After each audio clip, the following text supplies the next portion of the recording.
in the Hukola channeling practice. Mm-hmm. We got Robin Williams on board. Oh, wow. Very cool. That was That's very cool. interesting. Came through Deb, actually. I'll be right back. That's really cool. Oh, that's cool. He was channeled before, huh? I think Jim channeled him already. Yeah, well, he liked the high activity bird language that we were speaking. Okay. He was channeled before, huh? I think that's a little bit out my league for now, but cool. Cool. Is it true that he didn't commit suicide? It was an accident. I have no idea. We didn't talk to him in that depth. We were just there for high-end frequency. Cool. I think with Jim, that when he channeled him the previous time, that there was something discussed like that, but I didn't hear the channeling myself. Mm-hmm. It doesn't matter actually, but Yeah. Right. You're following the course of the course to channel yourself. Actually, I speak all languages.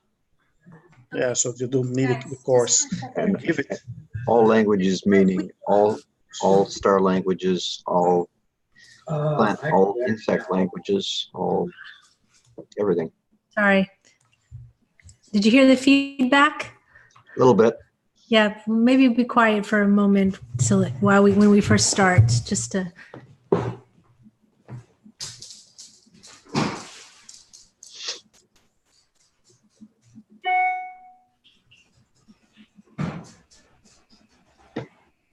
All right.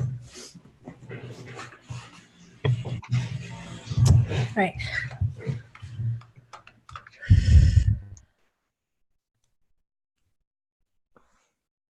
So, Miss Tammy, are you ready?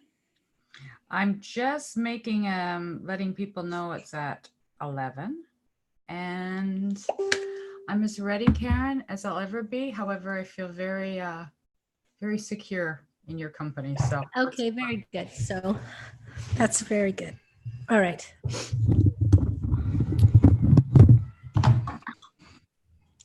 All right. So if my camera isn't the way I like it. This lighting in here just fluctuates because it's gonna be okay. I got a big shadow. No, you're really in the dark. Yeah, you need the light where that is behind you. Yeah. More like this. Yeah. Is that better? It's better. It's not great. I have a light overhead.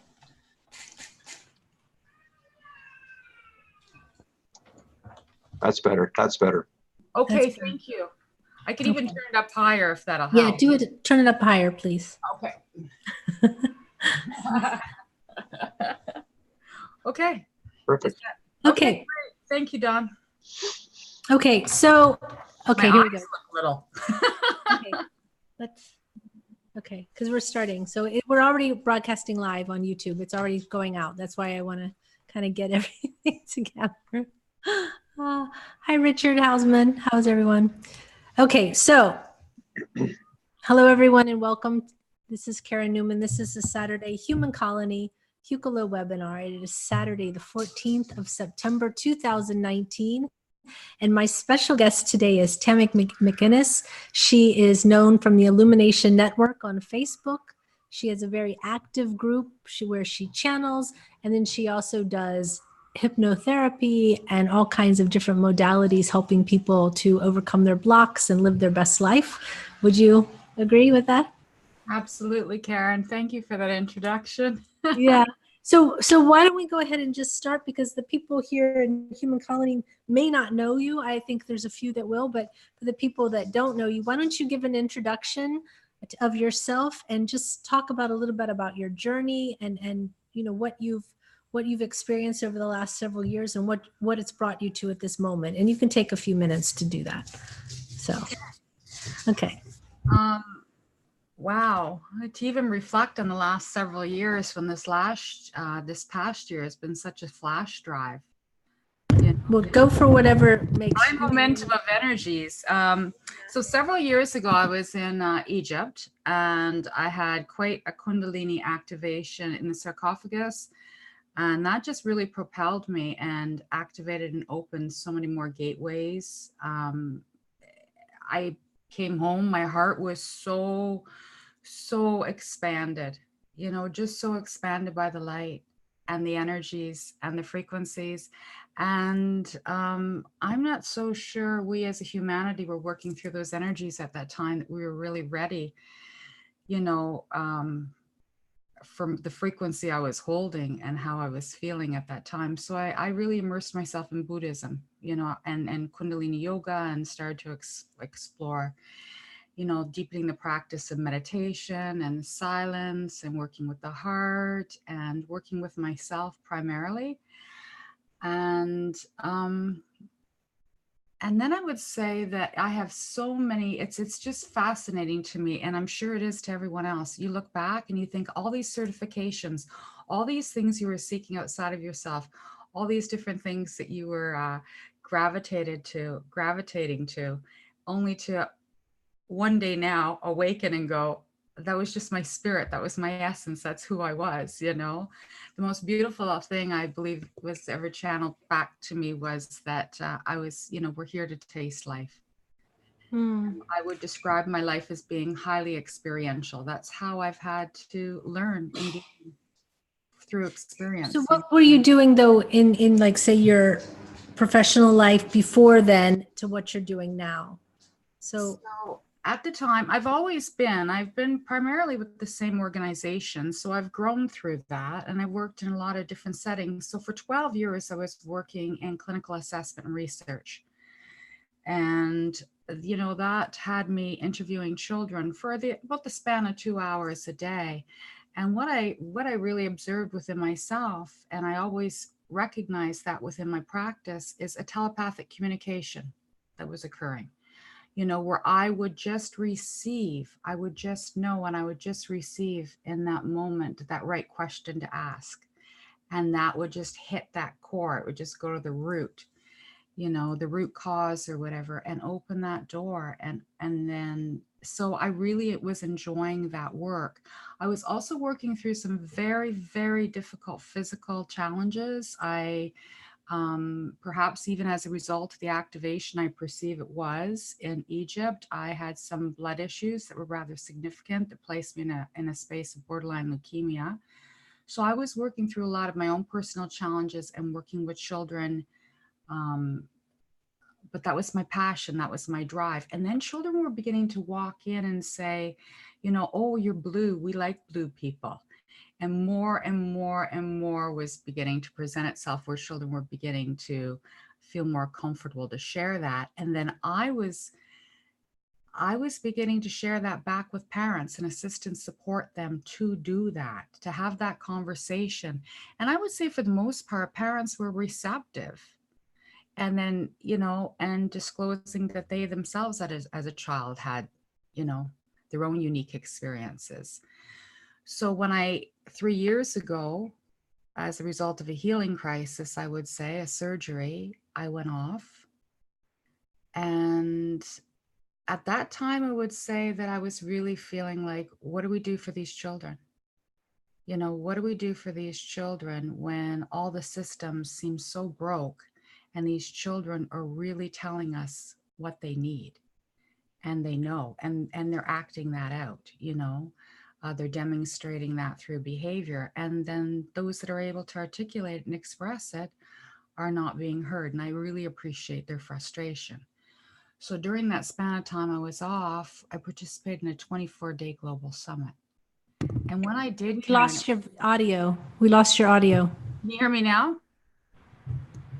Okay, great. Am I the only one? I can hear her. You can hear her? I can hear her. Okay.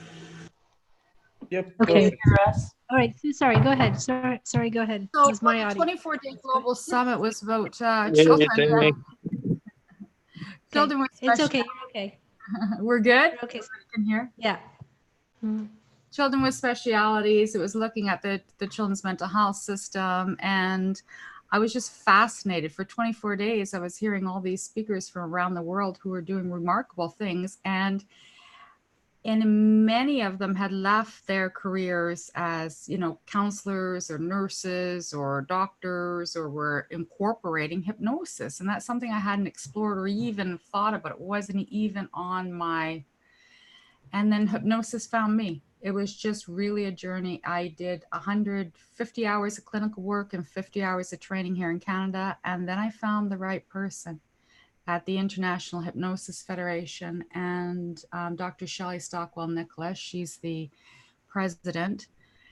And I received a guided message saying, if you want to learn hypnosis, look to the light. And she was the keynote speaker at the time.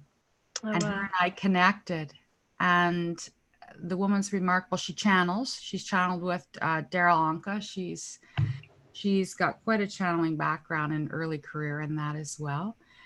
And she's become my mentor and my friend, So for 3 years, I've been back and forth to California and just loving, and it's perfect divine timing now that so much is being introduced to children surrounding mindfulness. Right. So I'm able to play with the words, because hypnosis being in the ancient arts of the East, and then we think of the West as mindfulness, Right. So whatever meets someone where they're at is perfectly fine. So I'm hearing some feedback. Where is that coming from? Okay. So with the children now, are you actively working with them with hypnosis with children? On a private level, yes. And the inner child with every adult I meet, absolutely the inner child work. Deb's shaking her head. Yeah, that's so huge, right? That's so huge. So I'm 3 days a week back at the mental health agency, and I'm working walk-in. I'm working with walk-ins, which I absolutely love, because I marvel at this, and I always have, how we receive precisely who we're meant to receive. Right. So I work with a team, and they're dealing with whatever it is that they're in all probability confronting within themselves. And then I'm having these children ushered in who will walk in and tell me the most fascinating things about what they see around me and so on. So to answer your question, I can't call it in that organization hypnosis, but mindfulness. Children are so receptive to it. They respond, just tapping into that. I mean, they're so creative. They're so imaginative. And it's giving them the gift of knowing that they can choose themselves. We all require knowing that we have choices. So having a child close their eyes and working through and teaching them about breath, and coming into that present now moment, and then guiding them through a visual, like it could be, I've had some remarkable experiences, for instance, with OCD. Let's identify what that is. Yeah. And they externalize it, and they create these creatures, and we put one, and it's letting them walk through that process and take you there, or asking them in that place of when the eyes are closed and you've taken a few deep breaths, and you take them back to the cause, perhaps what happened that morning. It's amazing how they come up with, they're able to identify what in their environment could shift to support them, and what they themselves could choose differently. And so they're high, so it's working with mindfulness. It's teaching them, I teach them to create bubbles, bubbles of protection, bringing their favorite scents or their favorite, whatever it is, there's some security into it. My objective, my intention going in always is to really be present, listen to what the needs are that are being expressed in that moment. And to avoid them being labeled. Right. To hand them, I think you should go through, we should refer you in for services, or go for a psychiatric assessment. It's just incredible connection. We all crave connection right now. Yes, we do. Yeah. Absolutely. So it's all about that connection. That's what I was talking about at the conference. It's so easy with children, but it's just as easy. Adults, the parents will cry the moment. I was really reflecting on this before we met about how I would say it's so infrequent that doesn't happen. Fathers and mothers alike will cry the moment I acknowledge them in the room and ask them who their circle of care is. What is it that they're doing for themselves? How are you managing with this? And tears will drop. It's that connection. It's that eye contact. Children are remarkable at perceiving energy, and they have wonderful magnetic bullshit detectors, so you can't fake your way through it if you really want to set your intention to be present. Right. And so it's giving them the tools around mindfulness, which they're already practicing in our schools. Are they doing that all over Canada now, the mindfulness practice? To my knowledge, most schools are. I've had some children where they're not. Children are teaching things every single day. Every single day, I get a new little technique that a child teaches me that they and it's so funny because I'll say, so are you doing any mindfulness or meditation in school? And the parent will say, oh no, absolutely not. Child will go right into lotus. Yeah. That's amazing. Yeah. It's incredible. The connection, that's a big theme. Especially, I like what you said about acknowledging the parent, that the parent is also struggling along with the child because the parent doesn't know what to do a lot of the time.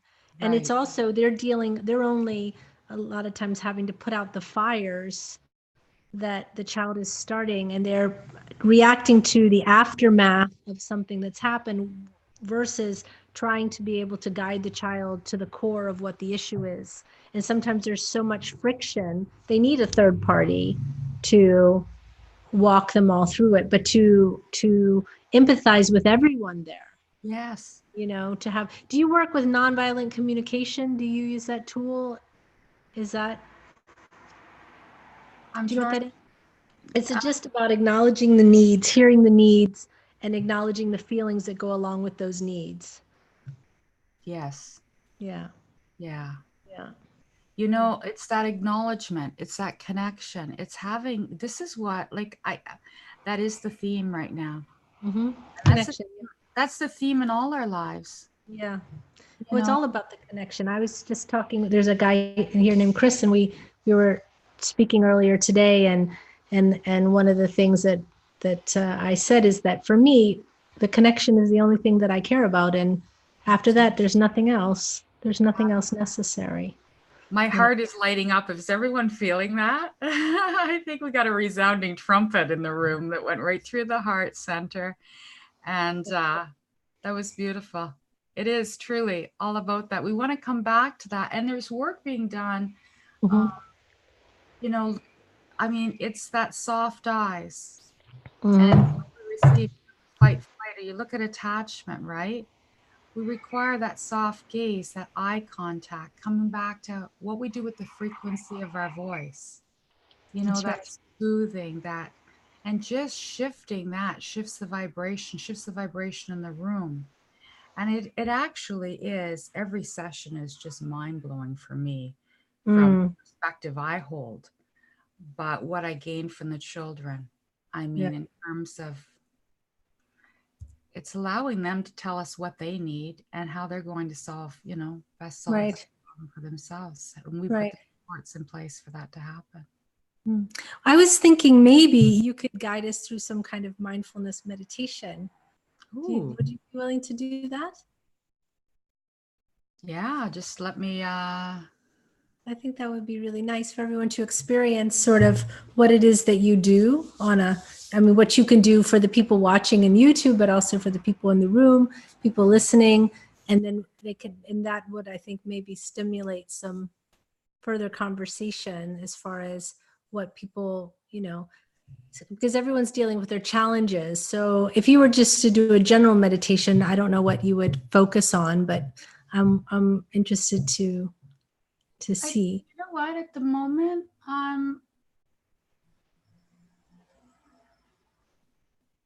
I'm just going to do one that I would do with a child in the room. Okay, great. You know, to open that. I'm a child in the room, so I think it's Yeah. I'm the child in the room. So it's just simple. Let me just see. Okay. I'm going to mute my mic unless you need me, so I'm going to take part as well. Yeah. Okay, I'm going to invite everyone to close their eyes. If that's comfortable for you, just go ahead. Soften your gaze. Perhaps you notice how the mind just naturally begins to settle itself down. And now let's just bring in that light. Let's just bring in that beautiful, beautiful glowing sunshine, that radiant light. Let's bring that light in. And as you draw it down, just take some nice deep breaths right through the belly. That's right, expand your belly just like a little balloon.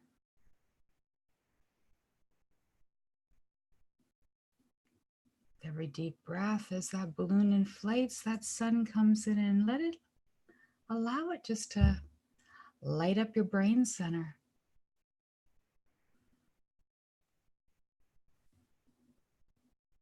That's right, just allow that now, with every big belly breath, that sun comes down, that radiant sun, and let's just allow it to move through all the little energy centers in your body, all the little tensions that you might have been holding when you came here today. Just allowing that sun to help release all that for you.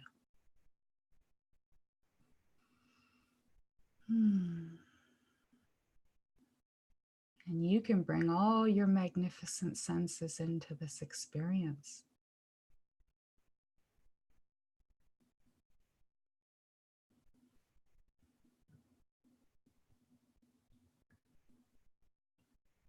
Perhaps that ball of light has a color.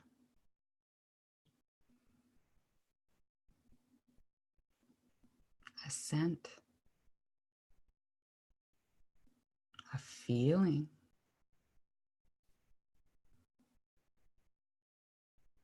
A sound.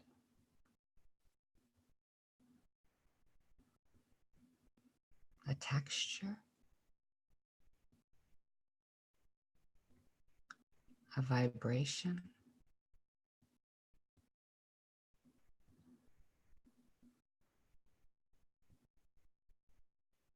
This is your ball of light. So let's just bring that all the way down to the bottom of your toes.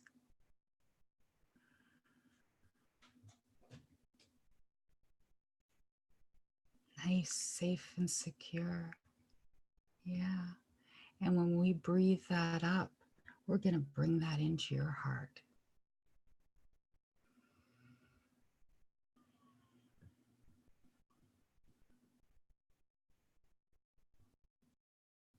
That's right. Just allow that to expand in your heart.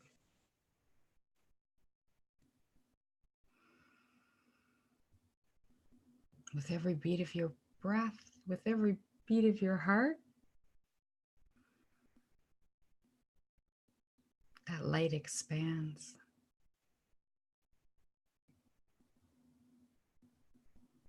I'm going to share a little secret. Your heart has a brain. And a brain so magnificent that it knows exactly what it is that you need to make your little world work best for you. So let's just light up that heart brain of yours.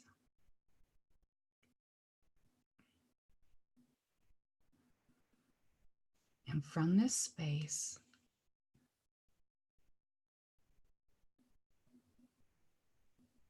you can receive all the answers that you need to help guide you, to help guide us, all the adults in your life around What's needed to make your life work for you?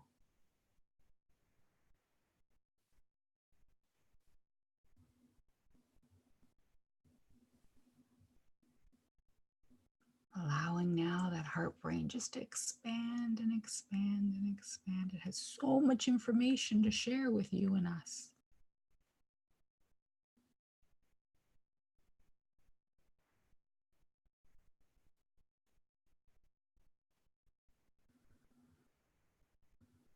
That's right. And when you're ready, you just open your eyes and we're going to talk about what it is that you would like to have us help you with today and how we can manage that with you. Does that sound like a good idea?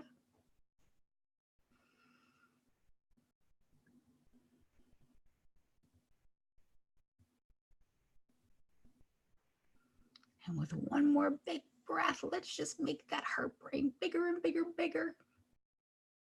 There it is. It has all the information you need. So just stay in that space and open your eyes. Take a few nice, gentle, deep breaths. And hey, so let's talk. That was really nice. Did everyone feel good? Does everyone feel good? Yeah. So it was fun watching the ball move up and then move into the heart and everything. Does anyone want to share what their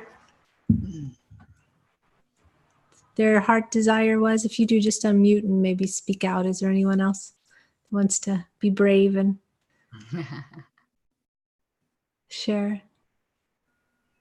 Well, I will. I would love that, Karen. Well, my thing right now, and I'm so blessed in everything that I'm doing, my hardest thing at this moment is to find the time.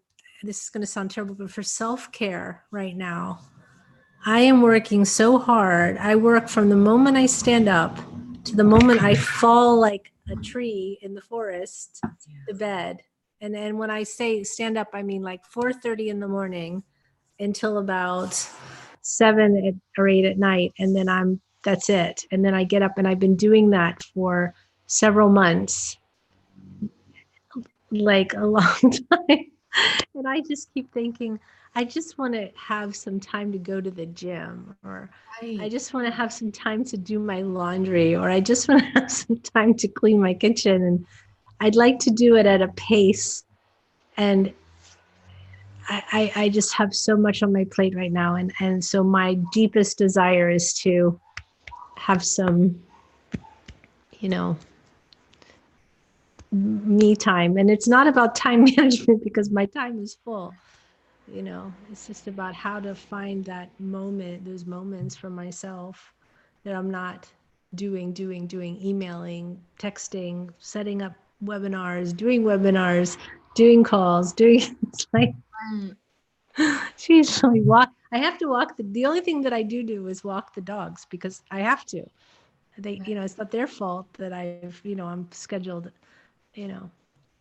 So how do you envision yourself making that time? I don't know. I'm hoping that once a few of these projects that I have, come to fruition, that I can just, I will have more time, even if it's just 2 hours. But then, you think about it, like in those 2 hours, when you do have time, it's like you just want to take a nap.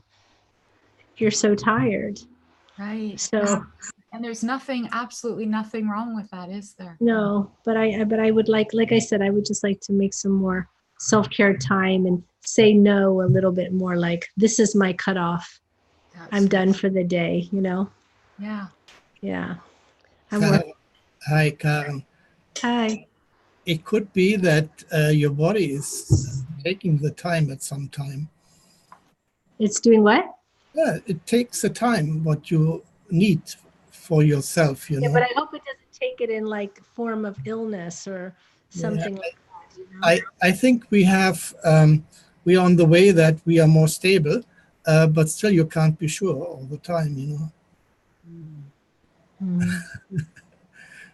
Anyway, so but that's the desire of my heart, really. Okay. So it's no problem to do all the things you do because it's really desire of your heart. That means you have no time where something collapses. So you enjoy every minute of your life. That's what I hear out of it. Thank you.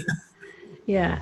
Well, that's not what I was saying. I was saying I would really enjoy some downtime. Okay. But I also have right now it's been about grabbing the moments that come and seizing the opportunities that come. This is important. Because if you don't do that, they slip away. Yeah, that's true. Yeah. You know, they do that. So the opportunities are now, so I've been grabbing them now, but I would like to get into a balance where some of those nows allow me to have some off days. I understand. Thank you for explaining. Okay. But let me talk to Tammy because so let's visualize ourselves doing that now. yeah, I would like, for instance, I've been working 7 days a week since April, about 14 hours every day, 7 days a week, and I'm not kidding. Sometimes 16 hours. So I'm not, I'm not making it up, or it's not like a week where I haven't had any downtime, not in months. And this, you're holding up remarkably well. This is incredible. I wondered when you slept because I was receiving messages from you around the clock. I was like, what time zone is she in? You know? I think I'm living, I don't know what time zone I'm living in. Yeah. And this is pretty remarkable that you last we talked, and I perceive it was probably just a couple of months before that, I understood there was a bit of a lull, so something, a huge momentum has picked up in your life. When I got back from India, all of a sudden everything was like, it was like off to the races, and it hasn't ceased. Yeah. And there's no finish line. Apparently, I keep thinking that there's going to be a finish line. No. And there hasn't been. Yeah. And are you feeling in alignment with everything that you're doing? Yeah. You are. Yeah. Wow. I mean, I mean, that's the thing. Like, it's exactly the stuff I want to be doing. Yeah. But it's karma yoga. It's really working in that service, but it asks a lot. It asks a lot. Mm-hmm. Yeah, you're really having to show up right now. Show up and lay this foundation. Otherwise, you're not going. I don't get I don't get any downtime. It's like stand up till you fall down, stand up, fall down, stand up. I mean, when I hit the bed, I do sleep. That is one thing I will say. I don't toss and turn trying to sleep. I hit the bed and I'm out. And then I pop back up again. Yeah. Are you even attuned to the energies that are occurring? Is anyone else feeling that with such a momentum and such? Well, you know what's so funny is that you talk about being attuned to the energies.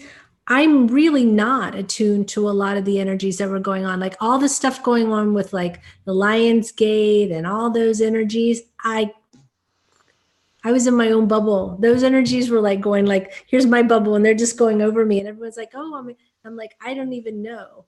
Like, I didn't know that I know we're in September, but I don't remember. It seems like one long day since April.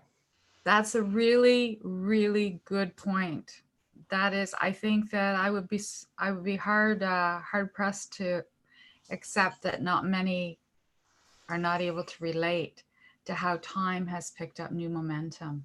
And, it's really, there is no concept of time. I have a very rare ability to hold any concept of time.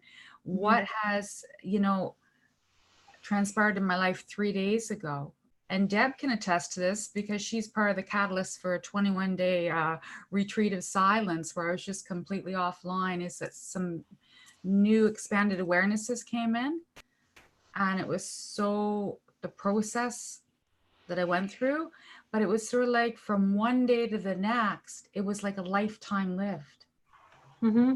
It was so, it seems like you say, it's like one long day since April. Mm-hmm.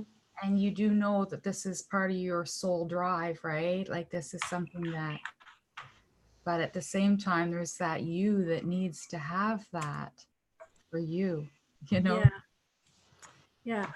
Like I said, I would just, I'm hoping in another like week or so, I can get a little bit more of I'm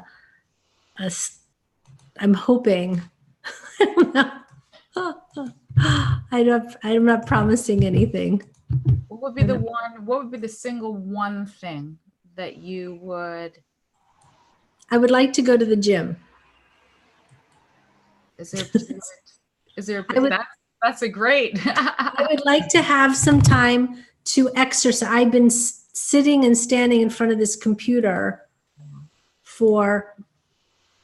since April. Wow. I'm probably worn a place in the floor. Wow. Where, yeah, I would like to have some time, just to walk around outside and do that kind of stuff. Yeah. Yeah. So what Not would be just rushing out to rush back. No. No, we're not meant to live that way anymore. Yeah. Well, I don't have any, like I said, I guess the summer happened. I'm not sure. I think there was a summer. Well, it did move really fast. Let's just admit it. Yeah. Maybe. Well, like today I did go out for about 20 minutes, and that was my, I was like, "Ooh, I'm walking around," and that was it. And then I was back. Yeah. So. Yeah, but it's just so what so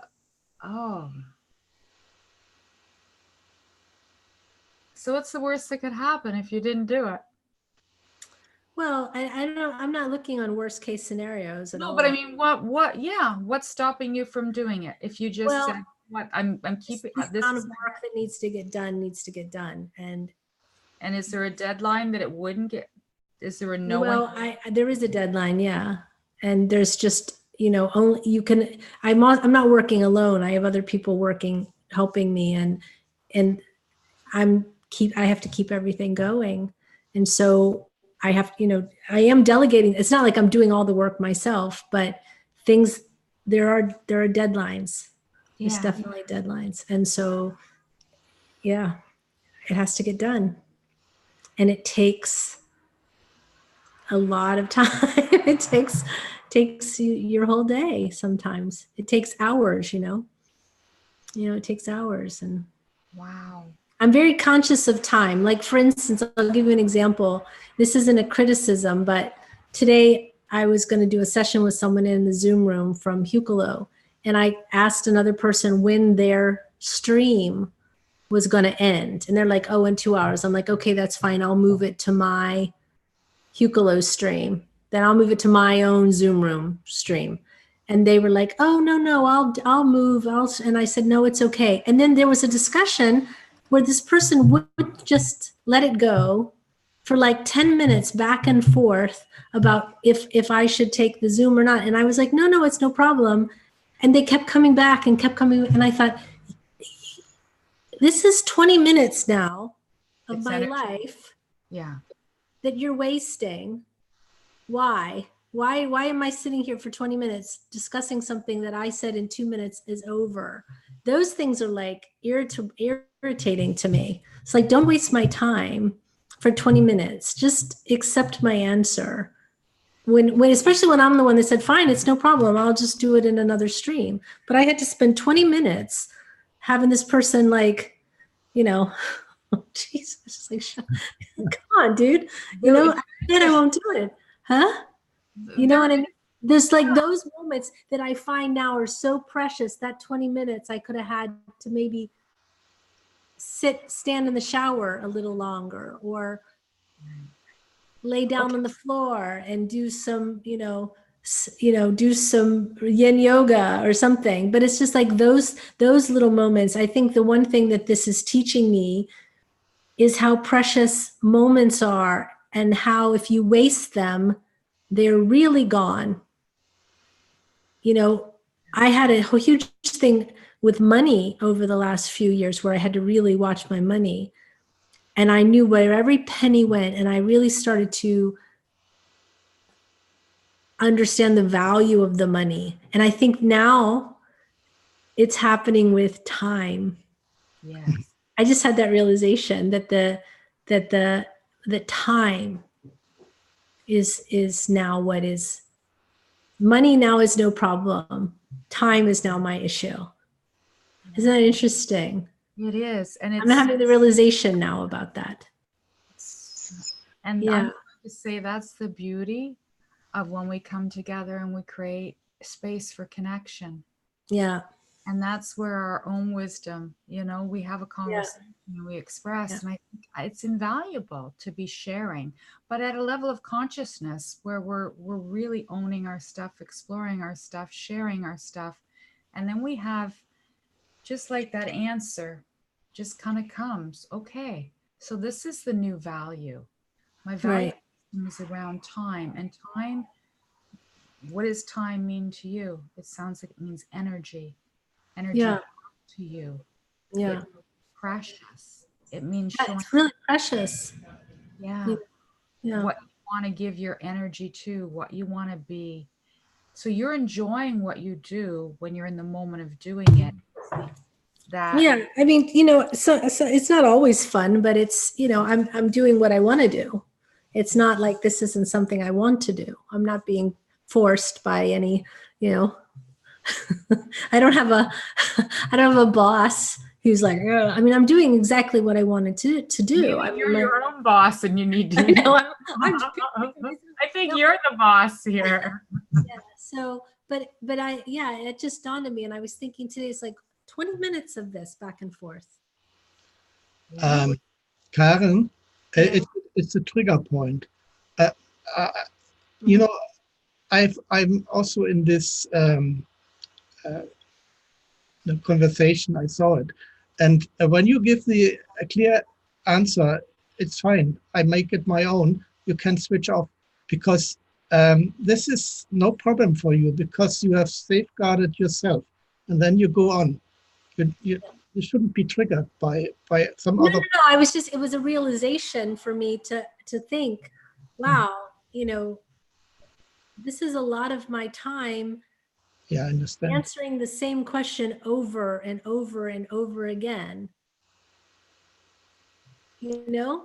I understand. I think the following time I should have just said, that's it, and just to respond anymore.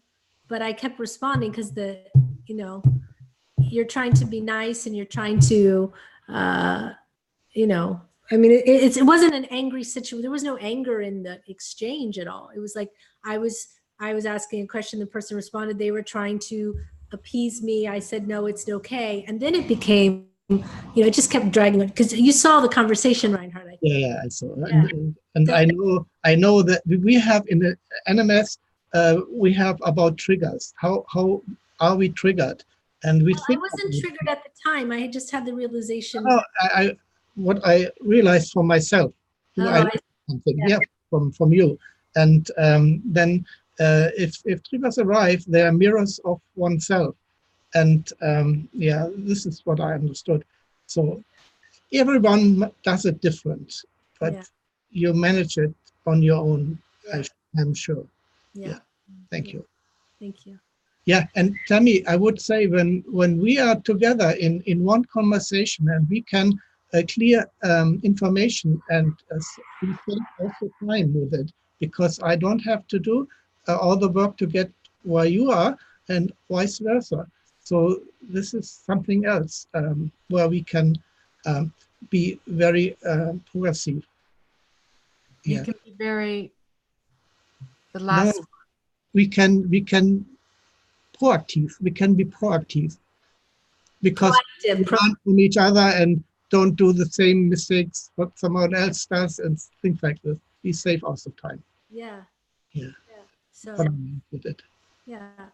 But anyway, so that was my desire, Tammy, was to find more time. So you won't find more time, but you are going to commit to making more time, and you'll recognize those moments, Karen, because you're so present in every moment, and I hope recognize so. those moments that are precious to you. Yeah. That it'll be like, this is where I'm going to allow time to serve me, Right. and my energy. Right. Recognizing when we're out of step with the energies of time, and we're committing ourselves to doing something like it wasn't a trigger, there wasn't an adverse response if I'm resentful toward this person, but there's a sense of, like I'm giving my energy flow to this, and it's not aligned, and we're dealing with someone else's consciousness. And we need to come back to our own and say, it's okay. There has been a global shift. I'm really recognizing it, Karen, since we spoke last year. Oh, God. We spoke about the Illumination Network, and I was so committed. I spent a lot of time, and we invested a lot of time together as a collective, having Zoom hangouts, doing meditations, showing up, doing some channeling work, or having conversations, tuning into the energies. And I was in that constant state of, what can I give? What can I give? What do people need? And I was not allowing myself to rest. So I'm kind of relating to how we've shifted now to a consciousness of knowing that we have to come into the individual. Right now, there's a call back. There's a call back to be within ourselves and to committing to our own energy frequency and our own internal work, and knowing that that is gifting back to all of humanity, like that's gifting back to the collective. That has been a wrestling match for me. So I can appreciate, like, when there's a conversation, you're going, okay, let's just end this now. This isn't necessary for me. I'm okay with this, and it's still going on. It's that wrestling match of giving to another and giving back to yourself. Right. Right. For some of us, this is the big shift, to know that it's okay. Right. It's okay to, there are so many labels around it: selfish, or for particularly those that identify as being light workers, or people that recognize, oh, I have a purpose, I have a mission. It's been to give to others. And now we're finding that it's a space of giving back to ourselves, and that gives to others. We have more to give to others. We can show up in a frequency and a vibration that's authentic, that has integrity. Right. That's going to exude that energy that everyone needs, and it's going to, have you recognized that shift at all? Because last year we talked about service. Last year was so tumultuous. I think the world was in such a turmoil, and there was so much going on with, a lot of infighting within the spiritual world and things like that. That seems to have eased, thankfully. At least I think so. It seems to have eased somewhat. And I think I was exhausted from it. I don't know about you, but it exhausted me. Finally, I just said, it's not worth my time. It was worth it. Yeah. And then it gave me so much relief to, like, not be involved in all, trying to answer all of this stuff. I thought, well, let it be, let it really be, because it was crazy. Some of it was crazy town, it was so much stuff. But that seems to have eased. And now it seems like everyone is kind of now more turning their focus inside and, dealing with their own stuff, which is what we need to do anyway. We need to be focused on ourselves and what we're trying to do for our own personal growth. So yeah, I could definitely see it. And I see the growth in you from the time that I first, talked to you, because the beginning you were so full on, so high energy, and you've mellowed so much. You've become so much more centered, in a wise way, which I think is really beautiful to see, this sort of internalization and alchemization of that, those knowings that you had, because you were having so many realizations you were like on speed. It was like blah, blah, blah, and everything's going and it's like, whoa, oh my God, there's so much stuff going on with you. And now you just seem so much more like in your peace and in your zone. It's really nice to see. Well, that's beautiful feedback. Thank you, Karen. I really appreciate that. That's, well, I mean, it was, you know, in the beginning it was beautiful because you had so much happening, and every day there was like a huge download and a huge download and a huge download. And now it just seems you've integrated, you've taken the time to really integrate a lot of that. And, you know, you didn't know quite how you were going to apply all this information that you had, and where was it going to take you, and what was it going to, how was it going to be in the rollout, you know? So it's really beautiful to hear that what you're doing and staying, you were certain about working with the children, absolutely. but yeah, but other than that, how, when, where, why, what was all up in the air. You articulated it far better than, thank you so much. It feels good to be seen and understood that way, because yes, it was so rapid acceleration, you know, for everyone. I perceive when it's just that moment, you know, but it was just like I was receiving guidance, you know, time to learn your language is a light. That gets activated. Then it was like starting videos daily. Then it was like, so I'm actually opening up and exposing all those vulnerable spaces to others, you know, in a public setting, which is something I've always been quite right out of, you know. And then start the Illumination Network. I have no concept of what that's going to entail. And now I feel very responsible in that role, you know, and my objective was to create a community that was self-sustaining, where everyone felt like they could nurture each other and be nurtured in that process, and expand and grow together. But then that create conflict, you know.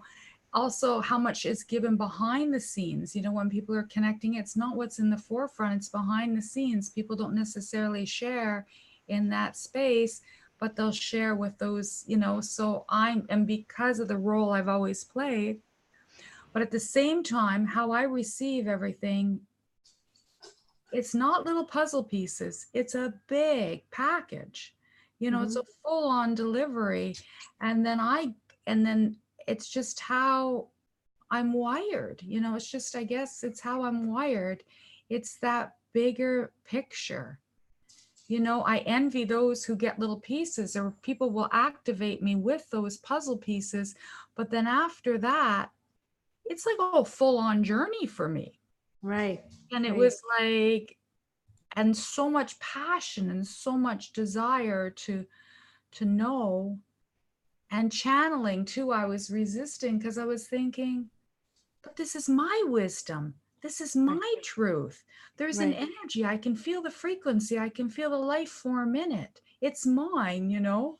And I'm looking outside of myself, how other people do that experience, you know, and always trying to fit.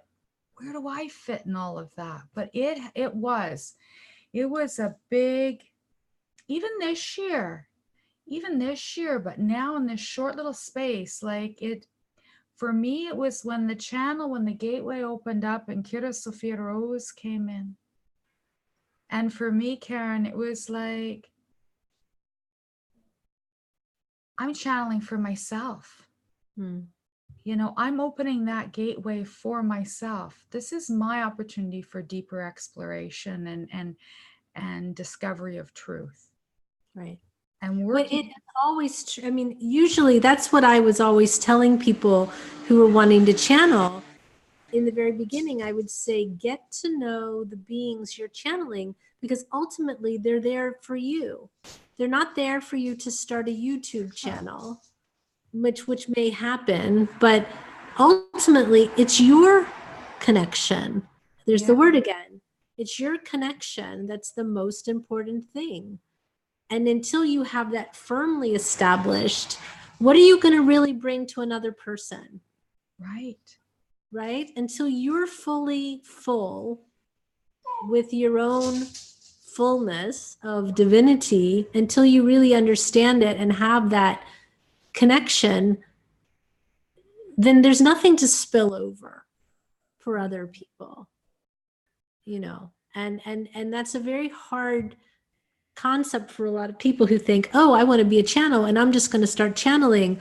But it's from what place is this coming? From where is it coming? Is it coming from a place of lack where you haven't done the work, the internal work that needs to happen? Or is it coming from a place where you're so full that it's just, it can't help but spill over? Yes. You know, and that's the thing. If you cannot operate from that place of fullness, you have really nothing to offer, because you're continually having to meet your own need, and you need to meet your own need first. You need to have that connection very strongly. So it's nice to hear that, what you were saying about that. No, So tell us, and I was encouraging others to do similarly the same, you know, right. Channel for you, because here they have access to something they want to share as a gift for others, and in the end, and they're all over the place seeking answers outside of themselves from everyone else. Right. So it's like, wait a minute, this seems really counterintuitive. It is counterintuitive, right? Like, it's so ungrounded, and that means that, you know, for me, everything, all the energy frequencies that come through, the voices, it's like the invitation I receive from that is integrate me, absorb me. I'm an essence of you. I'm an aspect of you. I'm an extension of you. It's not important to identify this as Kuan Yin. Others pick up that vibration. I'm well aware in that moment, you know, in that voice of compassion, when that bodhisattva is coming through, you know, the tone, the frequency as it shifts. But that is something that I've been absorbing and integrating into myself so I can embody it, embrace it, and then take that light and be it out in the community, in the connection when I'm meeting with someone, you know, to really genuinely be able to show up with a compassionate heart, right? You know, with no judgment, with a suspension of, you know, to not smear someone with my own campaign of beliefs, you know. So that's been my journey, my work, and in that integration of these energies for channeling, right? So that I can embody it and be it. Right. And this is the whoosh of an earring, and that's always a confirmation for me.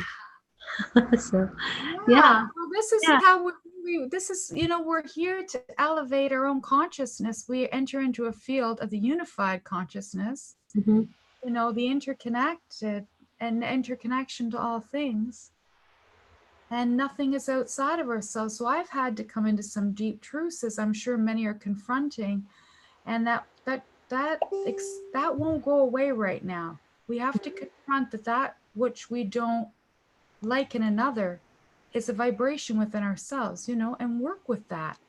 You know, we don't, when we come back into that God self, or we come into that acknowledgement that we have tremendous power, that we are the creators, we truly are. And we're all here to choose our own experience of creation. But when we come into that space of awareness, you know, there's tremendous responsibility. We don't get to blame another so much, you know. We can choose to close down that frequency. We can choose to come into a higher frequency and pull ourselves out of that, you know. But do you know where I'm going with that? Well, I understand what you're saying. You have to be in your own alignment first. Bottom line, you really do. And the work, that's the work before you're really ready to do it. And it isn't like you said with the children. They could smell a phony a mile away. Oh my gosh. And they're really here. They're really here to shake up the system.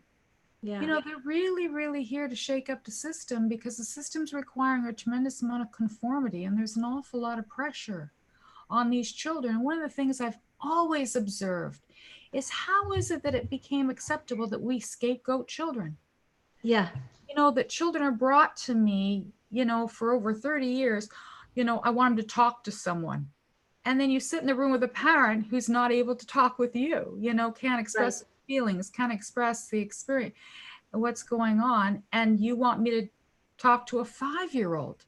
Right. I want this 5-year-old labeled. I want this 5-year-old, you know, it's what this 5-year-old can do to make my life work for me. Right. And we that's that shift, and that's where working with children, but also working with the child, working with the adult. You know, I really am here for everyone, you know, the child within that. But yeah. Yeah, we have a culture now, which is interesting that you talk about, that people don't communicate. They don't know how to talk. Yeah. I do, you know, I work full time as a psychic, and Right. so much of the time people call me and they'll say, I had a fight with my boyfriend. Is he going to, you know, is he going to come back to me? Basically, is a very much the question. And for some reason I'll say, well, when's the last time you talked to him? I always somehow or another that question pops in, and they'll say, well, it's been weeks, but I have him blocked. I'm like, what? I said, well, how are you ever going to talk to him? I have him blocked. I have him blocked on Facebook. I have him blocked on this. I have him blocked on all my phones. And you're wanting him to come back. Yeah. And but it's the nature of the time now. People block each other. Yes. They refuse to engage each other. They don't talk to each other. They just text each other. They don't even use words anymore. And this is becoming a big problem, you know, where someone will want to have a discussion, a person will throw up their hands and just walk away and say, I'm not going to talk to you. Huge problem. Huge. You can never work out anything if you are. Women for many years were told not to talk. Yeah. You know, that their voices, that's why a lot of women have blockages in their throat chakra. Yeah. But now the women are talking, but they're not listening either. Right. You know? Right. So so that resonates so much with me about that, you know, they're scapegoating everybody else. It's this child's problem. They're not, you know, tell this child what's wrong with it, you know, as opposed to, I've never communicated with my child as to what will make our home harmonious, their value, how they're supposed to express themselves. There's this idea that people should just know. Right. How do you just know? You don't just know. Tools. Words can be a tool for you. How you use your words, the expressions you use, all that. And the thing that I do say is tools can always be learned. Yes. Right? You don't have the tools. Okay, that's okay.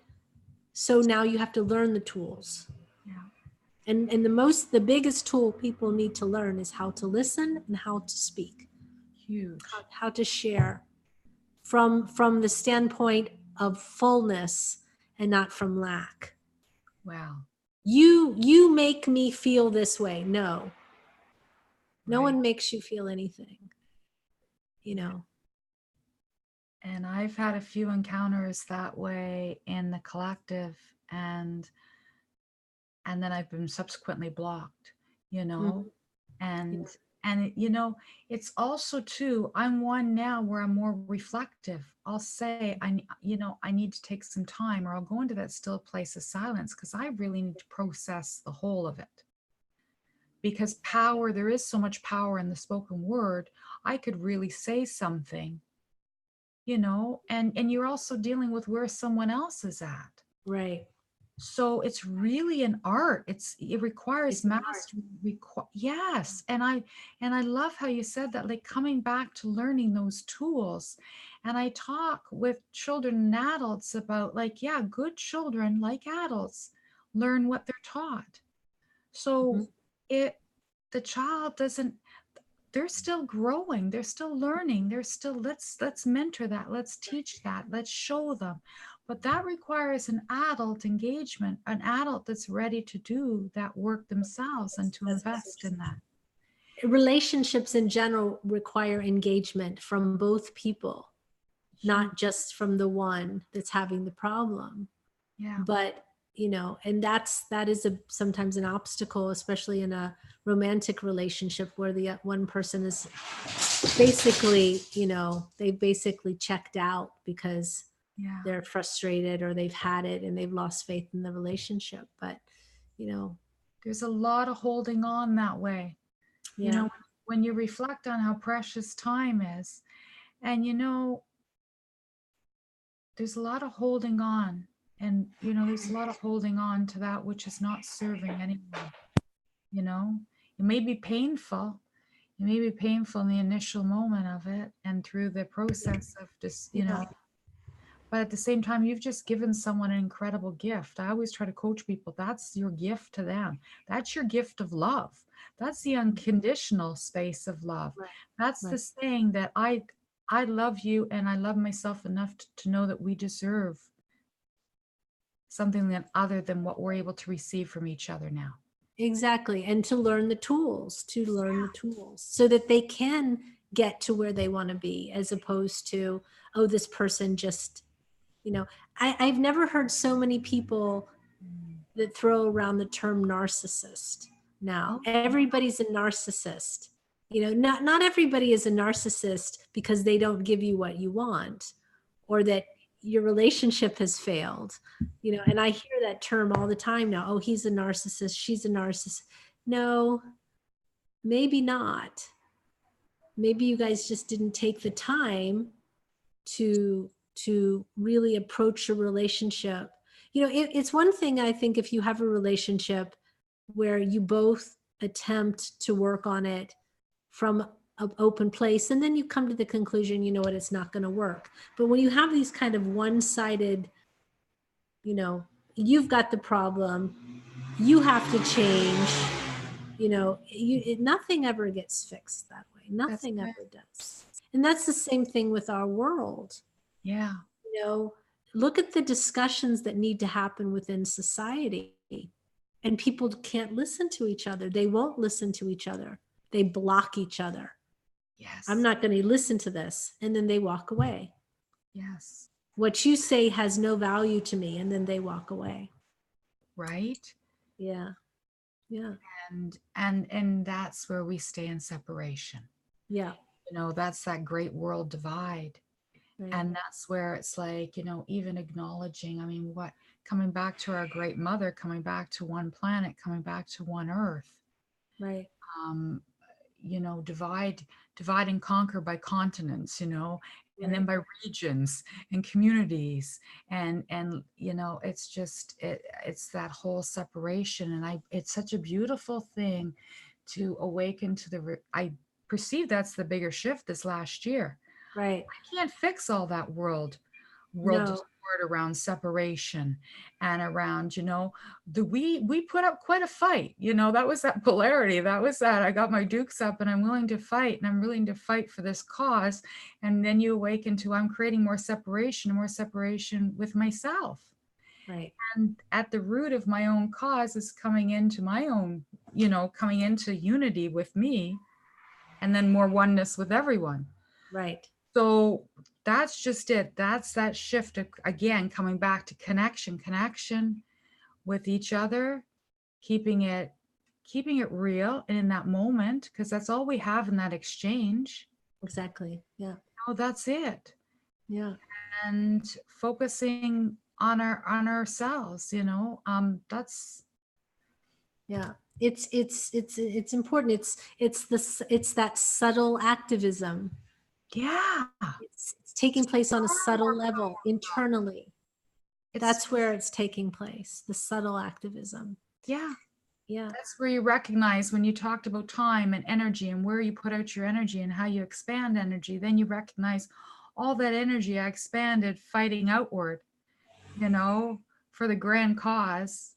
Well, this is our spiritual, what am I receiving? It's sort of like coming into that, we're maturing, we're maturing. Yeah. In consciousness and recognizing, okay, that was aligned perhaps with the energies of the time, but not anymore.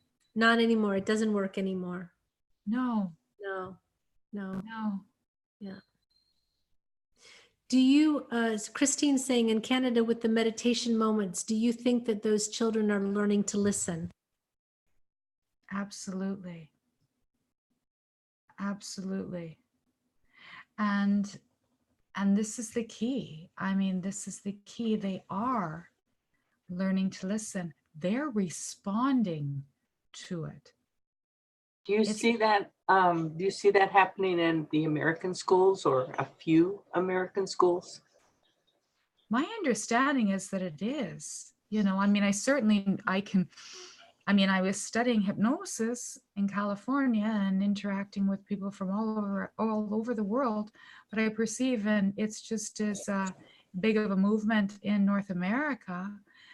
You know, certainly it's on the forefront of every magazine, you know, when I'm standing to pay for my groceries in line, mindfulness, mindfulness, mindfulness. But it's a matter of really catching up, moving beyond the trend of what that is. You know, it's a matter of really catching up. And when we say children, when you asked about children and are they listening? Yeah, they're responding, but we need to create environments that really foster that. That's the key, you know, that when I have children who are all excited when I mention that they go into Lotus, and I'm like, you know, and they start doing their breathing and they love demonstrating that. And I have a parent going, oh no, they don't do that. Oh, and they're quite taken aback. And yeah, we're not talking about this at home. We're not incorporating this. We're not asking the child, what is it that calms you down? But I think it's here in America, it's harder because since President Reagan, there's an anti-education that has taken hold, and there's just so much. And then with DeVos now head of the education department here in America, there's even more anti-education going on, and I'm hoping that there's going to be a big change soon.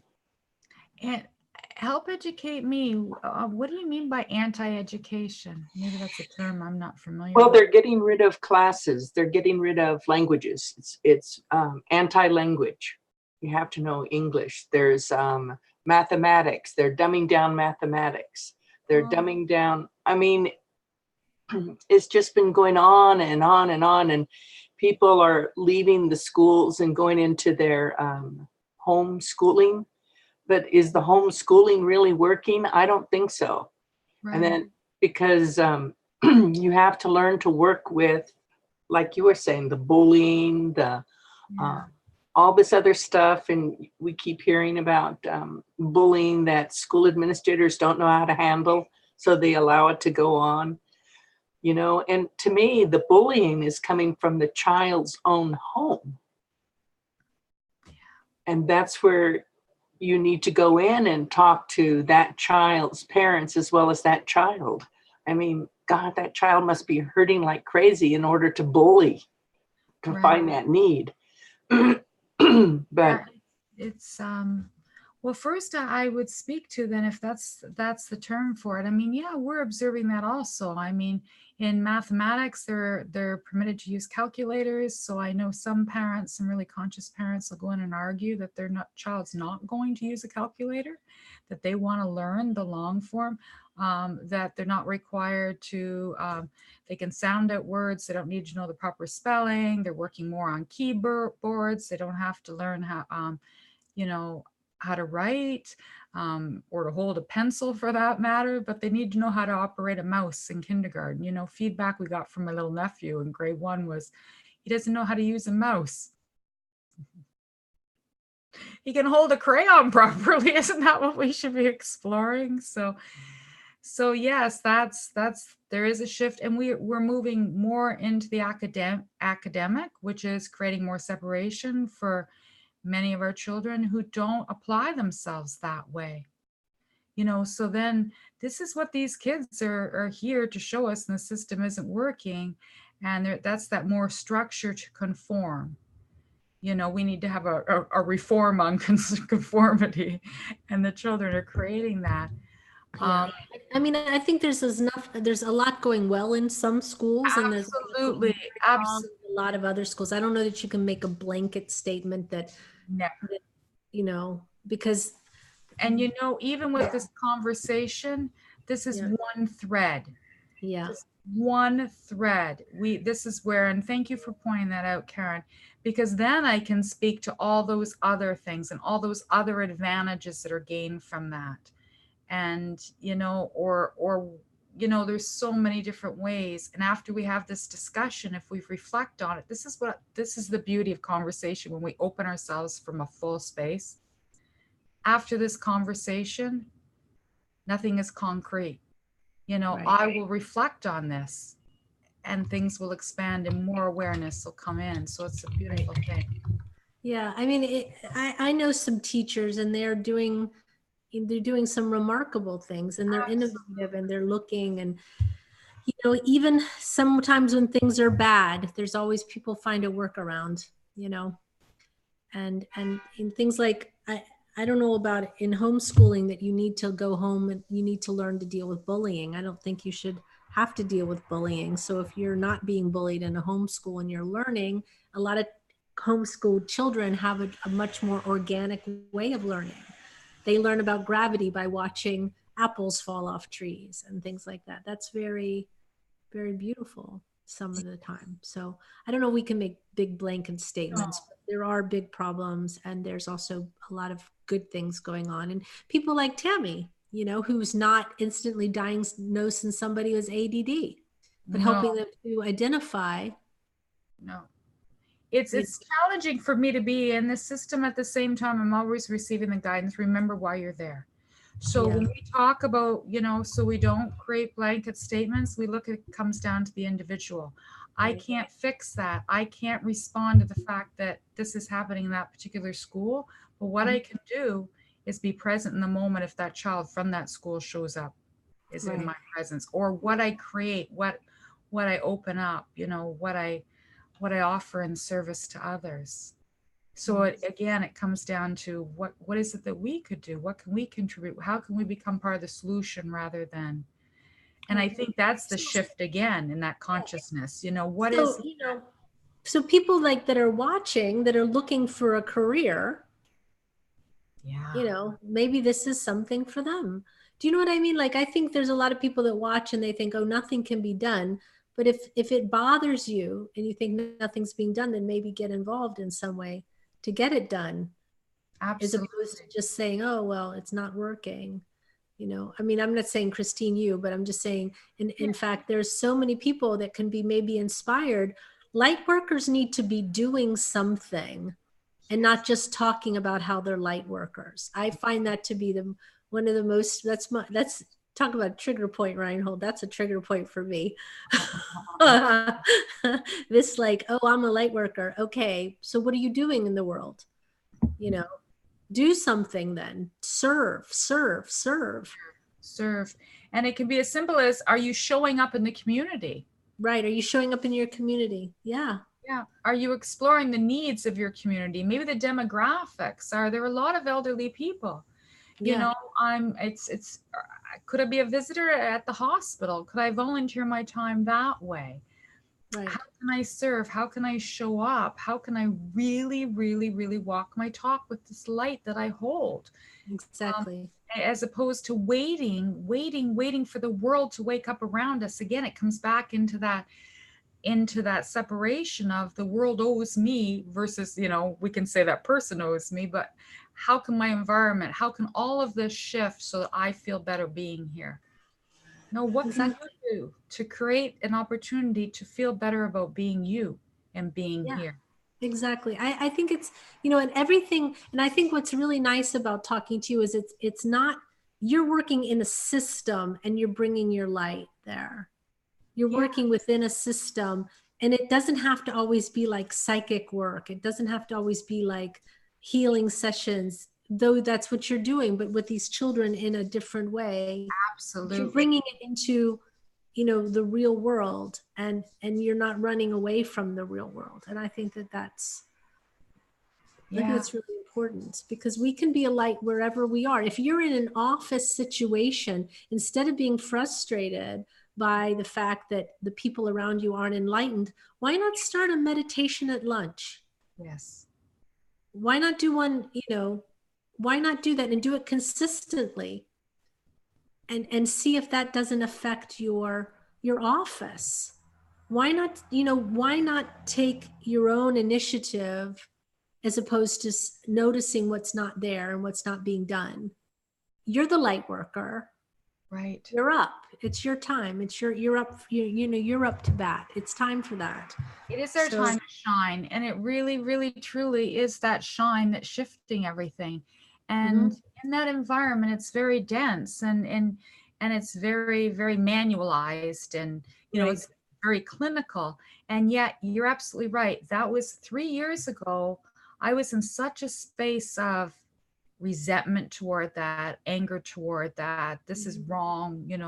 How can we be like, I have no consciousness around how can I continue to label children. I was working with psychiatric, medication, med reviews, more psychiatric, more. I can't do this.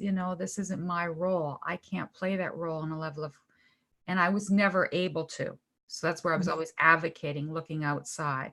And then it came to looking within for the last 3 years and bringing this back. When I'm there, I really just speak. Then I just mentor it. I just speak it. I speak it when I'm speaking with my colleagues, and I recognize they'll start lighting up, little switchboard, little light ups, and they'll start consulting. They'll start asking, and then I realize maybe they're not asleep, whatever that sleep is, it's not as clouded as I thought it was. That person just needed to be stimulated in a conversation to cue them to recognize that that's a passion within them as well. That's an observation they've been holding. That's something that they want to know more about, or they want to do more of, or they want to hear the feedback that, wow, if I really step out of that clinical model and begin to work a little bit more to organically with that child, and I really begin to listen, that my sessions could flow that much more easily.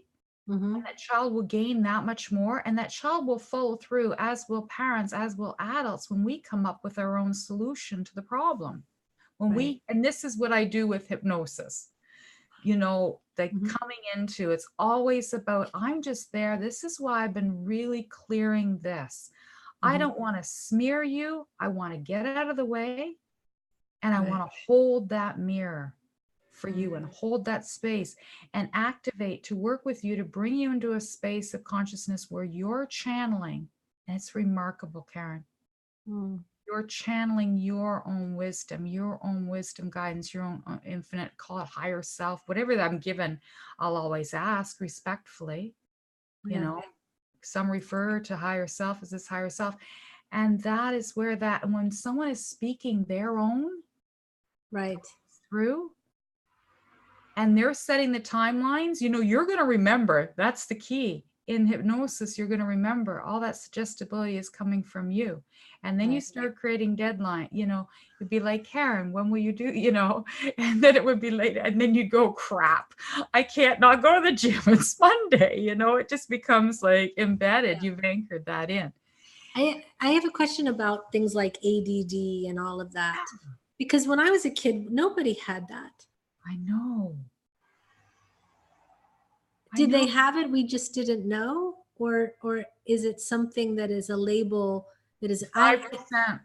About 5% children I perceive, maybe, I won't even play in the field of statistics, but I will tell you, if a child starts medication, and this is something that I'm not sure everybody's educated and aware of knowing, if a child starts medication for what has been diagnosed as ADD or ADHD, and there's not a shift in 2 weeks in behavior, it's not that. Right. It's not that. Right. And it's remarkable how much the pursuit will be about finding out what medication will work versus what is it that we need to do to shift the environment for this child and meet this child where they grow. Right. So you find, what is, so in some of the children that it's not that, what has it been? It's energy that they're holding in their space. It's how they process. Right. It's how they require to process information for the purpose of learning. Right. How they're stimulated by energy. What about standing up and being able to pace at the back of the room? I know when we used to have the old-fashioned phones, I couldn't sit still. And I would try to sit and have a conversation, and that wasn't my activity. That wasn't how my brain operated. That wasn't how I was ready to receive. And you know, that child is going to do everything within their power to sit still and conform if that's what's required of them, to the point of explosion. They can't, you know, so it's that movement. They need movement breaks, activity. It's how we need to look at how the evolved brain really operates. Right. Do you think that the cutting back on physical activity in school is raised levels of ADD? Because when I was in school, we used to run. Yeah. We would run. We would get to school, and we had, you know, you had time before your school started.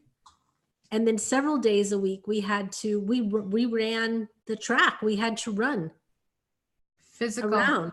Yeah, you and need to go and sit down for school. Huh? Sorry. Continue. Yeah. You had that. We would do our activity, and then we'd come in, and then we'd have our class. And then after lunch, we'd have recess, and we would play and climb and do all of our things. And I'm wondering, like, do kids still have that now? Or is it just straight to school and no activity? Or are they having phys ed like we had? I don't know. Well, they're having phys ed, but I don't perceive,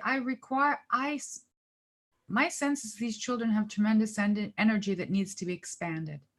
Right. You know, and there's a lot more restrictions on the playground. And then there's a lot more restrictions that are placed on them by some of our conditioning around safety. You know, so we have some anxious children who aren't playing. And then we have children that don't know how to create that connection, don't know how to play fair and learn. And we don't step back and let them figure that out. No, that's true. You have parents now, and I see it within people. They don't want any risk at all. No. So, for instance, like even entering into relationships, they want to know if this relationship is going to go well or not, or they don't even want to try. Right. I have people that call me and say, I want to apply for this job, but if I'm not going to get it, I'm not even going to apply. And I think you're missing all of the learning that happens in that process. How do you learn to be a good interviewee if you don't go on interviews, even if you don't get the job? But people want to mitigate their risk down to the tiniest minutia. And for children, they want to pad them off so that they never scrape their knee or have a bad experience. And then what happens is the first time the kid climbs on the monkey bars, they fall down and break their neck. Right. Because they've never even been allowed to like fall down, you know, just, I mean, I was the most scraped up kid you ever saw. Oh my gosh, Karen, I was a tree climber. I'm telling you. Me too. I you know, gymnastics out of the tree and flip out of the tree onto the ground. If you saw my knees, they still have those scar marks, you know. I still have them, yeah. But I mean, gravel hit the road, you know. So people became so risk adverse, and I don't know why that's happened. I can't put my finger on why, but it has created an atmosphere where children aren't allowed to experience, and then they're blamed for not knowing. Right. And we have to, and I was an experiential learner. We're experiential beings. We came here to experience life. That's how we grow through it. This is an experience for me. This is a new experience for me. This is something that I showed up and, had to step aside from what my fear base was or how I expected I was supposed to show up and just be here. And these are the risks that we have to hardwire it back into ourselves to take that challenge and do it. And is it Brene Brown? She has this video that's out on Netflix, and I did watch it, and I was going to talk about that because it was almost. Go ahead and talk about it. I need to take a phone call, so please talk about it. Yeah, no, I was just going to talk about what is it? I'll be right back. Here greatly, but it was about courage. It was about having the courage to show up and to push through and to know that everything that you fear, there is a good probability that perhaps that fear could be actualized. At the same time, you give yourself the space of just knowing that without courage, you will never gain. you will, you will never gain, and you will push through so many of your fears very rapidly. What is it that it's called? It's called courage or something. I don't recall. Maybe somebody else could put it up because they know. But yeah, that was really transformative in my thinking, because then I was receiving from guidance that, there is some things that I needed to show up for that were creating a lot of, that I was quite fearful of, because they were new challenges. And new to this human, not to the soul that was pushing pushing it to happen, right? The soul's always going, whoo, let's go, and you're trying to play catch up until you merge, right? And you're not playing catch up so much anymore. But when I was challenging myself to do some things, I was receiving some wonderful guidance around, we're all here, we've already done it. We're all here showing up to see how we did it. And wow, what a space of peace washed through me when I realized that. That became more exciting. That opened up some new, some new gateways and some new portals to explore life through. That, wow, I've already done this. Yeah. I'm just here to see how I did it and be in awe of myself. And I think this is what we all deserve, is an opportunity just to be in awe of ourselves. I'm sorry. Yeah. One of the things that I've learned is that junior colleges have a lot of classes that retired people like me who can take. And I took a carpentry class, Wow, which is really great. And then I took a course on care of horses. And and then recently I'm going to, I registered for a class in French because I've never been able to learn another language. For some reason, I've got a block on it. So, so I see what you're saying on taking the jump into doing things that I'm not very good at, or I don't know anything about. How could you be? Yeah, that's taking that initiative, to explore new adventures in your life. And then how have you received from that? What's been your experience? Well, the carpentry was in Sisters, which meant that here in Bend, I had to drive through snow to get there. Wow. Beautiful drive, but it was at night. Yeah. And here are all these tools, these wonderful tools in this high school. And the teacher was a woman who is a very accomplished carpenter. And it was a wonderful experience to have women teachers. Yes. And they were teaching men who were very skillful in the same thing. But it was just this respect for her that I found wonderful, because I come from a family of teachers, my mother, my sister, and then my niece who teaches the autistic children. Yes. So it was really great. But anyway. Well, you just lit up sharing that. You just lit up. Sharing that and nighttime and driving through the snow, and you were still showing up. Yeah. So, yeah. Yeah, through all the slidey. I'm from Southern California and we don't do snow. No. So, and had to do it at night.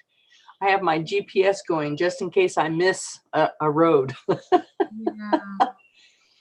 Because it's going through the countryside. Anyway.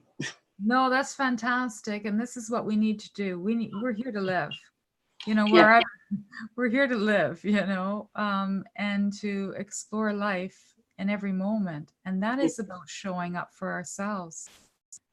Yeah. It's never too late to have a heart's desire and to follow it. And that's the call of our soul. That's I really, really do believe that's our spirit speaking to us. Yeah. Is Karen still on the phone there? With your channeling now, actually, there's a question that we should answer. Mimi Clara says, do some children talk about past lives? Yeah, I've actually, along my path in my career, I've met children, and now I've met children who had memory, had recall, and were acting out some of that from their past life. Now, working with children in past life, absolutely, you know, but these children are so futuristic, so progression. I would love to do more progression work with children, right? Catapulting them past that anxiety of the future into the bigger future that they're here anchoring in on this earth, you know, with their evolutionized consciousness that's going to just Ooh, explode. talk about that. That's interesting because I know a lot of people are interested in their past lives, but talk about progressive. Oh yeah, absolutely. You know, How this does this is the beauty. I mean, if you can always ask. I mean, you can always ask. It might not actually be in your best and highest. This is the beauty of it. You're never going to be taken anywhere you're not meant to explore. You're never going to be experiencing anything that's not going to be of benefit to you. And it's all for the current now. It's all about this lifetime and how to really integrate more. Yeah, So that's important to know because that's actually a very important point. the big fear for people, right? Oh my gosh, No, but it's also a because some people will say, well, I want to know about this past life or what. Some Right. things we are not meant to know because they are not for our highest good. There is an element of discovery the universe wants you to have, regardless of your will to have it. And so it's also important to know that what you are seeing, even in past lives, the reason you're finding out of the past life is not so you can like keep a tally of how many past lives and how many times you were Marie Antoinette, but to learn something from that can affect this life in a way that will help you grow and help you, you know, but also I assume in the progressive. Well, it's invaluable. If I can just speak to that to a moment, it's please, invaluable. It's invaluable therapeutic work that actually it's so much deeper. It's so much richer. And then we actually gain, I mean, exposures to, for instance, I did a session recently and it was with Sasha from Spiritual Journey to New Earth. And there was a trauma that came up. There was a trauma that came up, and it was a question of them posing that question is, would it be in his best and highest to go to the root cause of that or just clear it out? And it was not advised to do either, to clear it out, because that was part of the agreement, that was part of the contract, and that was part of what would be in the best is highest for them to work through that experience in this lifetime. They brought it through for a higher learning, for a higher purpose. Right. And you know, this is really invaluable to know. This is what makes these sessions so remarkable to me, is that so we're not muddying in someone else's waters. We're not, we learn what some of our own soul contracts are, what some of our soul agreements are. And then we also learn that if we brought that through, we're going to gain so much more. It's going to be a rich, rich experience, you know, of soul growth and something that's really relevant to that experience in this lifetime. It's the same with healing. You know, it's the same with healing, asserting our healing energies onto someone else when in actuality, you know, there's an experience being explored for a greater discovery. And it's so respectful, this work, to ask, would it be? Is this something we can address through healing now? And then allowing, I don't even need to, just knowing that yes. And it's like, yes, sometimes the response is a resounding yes. All right, then go ahead and proceed with that and let me know when it's complete. And it's remarkable to witness what the physical vessel will go through that process of, and the energies that I can perceive that have entered into the room to work through that healing. And then when it's complete, I get acknowledgement from that higher self done. And then I have to do the suggestibility to ensure that that person, do the parts therapy, has accepted it on all levels, mind, body, spirit, and emotions, through all timelines, realms. And sometimes I'll hear the mind hasn't. All right. Then can we look at that? You know, what is blocking in the mind? You know, so it's it's pretty incredible. So the progression, yeah, going to that point, you can move yourself forward into the future and have a higher, if I'm trying to think of some of the experiences I've had with that. Yeah, maybe we could do that now. Do you think Oh we my could- gosh, I can't even, you know what? We should book, because I would really like to do it properly, right? Yeah, but could we do it for the people here, just a little mini one, and maybe to give them a taste of that, and then if they want to book a session with you, they can. I think I'm going to book a session with you to do that. But Oh, good. I would really love to do that. But for the people here, I love the idea of, people looking. So I don't mind people looking at past lives. I don't mean it like that, but I think people looking for value, their self-value, their self-worth in who they might have been before, versus actively participating in the creation of all they can be now, is a missed opportunity. And the idea of progressive or projective, I guess, how do you call it? Progressive, yeah. Progressive, instead of the regression therapy, progressive therapy. I really love would that. find it difficult and challenging for me to take everybody through that experience, because I would really, for the higher value and purpose of it, I would encourage and invite everyone to go into a meditative state and work with the counsel that you do, and work with your own higher self, and ask for an exploration of that, ask for a higher understanding of that, some guidance around that. And then, but for the purpose of a session, it's wonderful to go into that full induction. It's wonderful to go into that deeper state of peace, relaxation, and full surrender. Right. From that space of full surrender, then that's where that merge is taking place with the higher self, or the higher aspected, selves. And that and then you're really calling in whatever guidance, whoever it is that's going to take you on that journey and to accompany through you through that. And allow you to speak that through. And they're in those timelines, in those parallel lifetimes, in those timelines, in those higher trajectory timelines, you can actually look at some of the misalignment that you hold now that might keep you from a greater distance of that actually merging, because it's so much closer. With every step we take in this moment, we're moving that future toward us, but we're doing it more rapidly if we're doing it consciously, if we're living consciously in these now moments. So I would love to do that. And that, that would be I would even orchestrate something to even do it as a group, do it as a group session. And of course, I wouldn't be able to meet everybody with what their experience is, but you could have some access to that, or book an individual session and explore that. Yeah. With the past lives too, and with the future progression life, we can also look at, I always bring it back to the between life.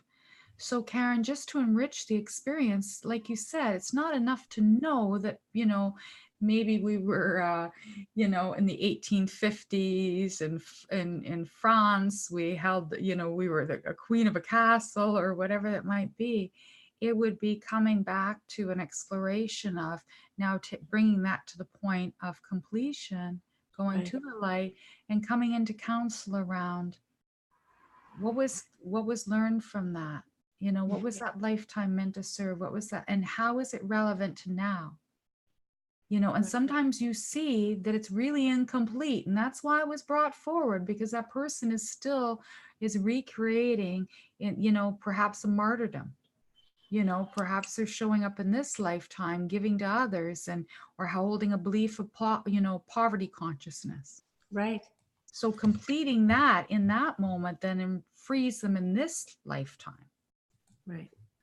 Or to show them that they have a strength, that they have. How do we incorporate that strength from that lifetime? How do we bring those gifts into this lifetime and utilize them, and knowing that they have access to them? Now we've activated that.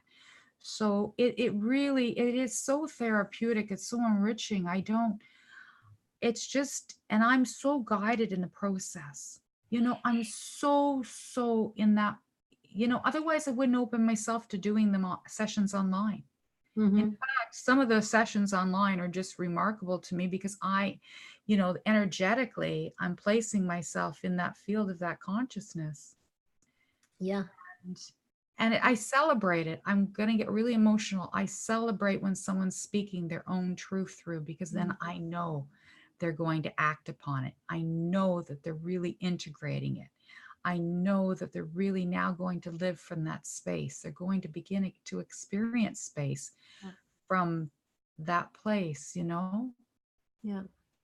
They've created something dawned on me when you were talking, and isn't it, I always, again, because I don't know, this is how my mind works, but I always think that when people talk about their past life, they always talk about these, it's never, I was the soap maker living in a village, I was mud in a hut. Yeah, right? It's always, I was this king, or I was this, because the access to that information is so that you can find the strength of that person and apply it to your life now. And it's not about identifying with that person, because you aren't that person now, really. But right. What their chutzpah that they had, yeah, that zest that they have, that's what you are, trying to incorporate. So I always, Theos answered my own question, but I always ask that question, like, why isn't it just like I was, a child in a village, nameless and shoeless, but it's always, I was the king of this, the queen of that. And it's because of the opportunity that person would have had, the influence they would have had, the knowing, the educate, all those things. They're so, and all from the humble beginnings, perhaps, all from those humble beginnings of having been that shoeless child in the street with absolutely nothing. Right, exactly. Yeah. So anyways, that was my realization. We can see how we've actually absolved perhaps some of our own karma, how we've utilized the one experience from one lifetime to the next to grow. Yeah. And there's some that have been kings and queens and then have come into this lifetime to experience complete poverty and nothingness. Right. Right. So for the empathy, just for the empathy of it, to understand, to understand what it, to know your value in that. Yeah. And to not put your value on. And if we absolute power. Yeah. Yeah. And that's the beauty of it. When we get out of our way, when we get out of our way and completely surrender, we recognize that we've chosen all of this for the enrichment and the expansion and the experience, and that all the bigger, the gain, the greater gain to the greater whole of the good, of the oneness. Right. We don't take it. So I'm being reminded all the time, or I'll just crack myself up going, yep, stop taking life so seriously, because it's really not serious. No. And this is what I talk about. This is sparking something for me with children and with adults. It's rewriting our story and creating our own truths and the truths that we tell ourselves. And I always refer to with children, and I'm starting to do it more with adults, about Walt Disney. Make it up, create it, use the power of your imagination. And we're coming back to that place of innocence and wonder. And that's the beauty of the work with children that I'm working more with the adults with, is, going into the realm of imagination, of creation. We've cut that energy source off. But once we come into that creative that creativity, everything opens up. All the options start to open up. All the closed doors start to open up. We begin to perceive so much space, and we can create in that new reality. And, you know, one might say, oh yeah, great. And then you come back to the reality only if you choose to. That's right. Only if you choose to. That's What right. step can you take in this now moment to bring that into this now and anchor that into your life? Who says that that drudgery and that suffering is truly your life? Only you.